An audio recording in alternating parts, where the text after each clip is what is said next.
এই যে কাল টকশো দেখলাম আমির হামজার বাড়ির পাশে একজন হলো জীবনে আমরা মানুষের পৃষ্ঠা দিচ্ছি সরকারের এবং মাদ্রাসা মসজিদ দিচ্ছি কোনো পীরে কামেল কোনোদিন মানুষের বাড়ির মানুষ খাওয়া হয়েছে 10 টাকা খাওয়া হয়েছে জীবনে খাইয়ে গেছে আর খালি পকেটে টাকা পড়ে থেকে গেছে বাস্তব কথা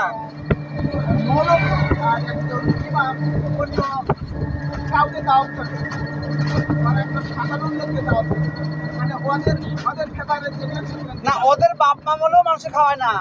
মানে ওদের ভিতরে নিষেধ আছে খাওয়ালে কোনো নাই খাওয়ানি নাই কিন্তু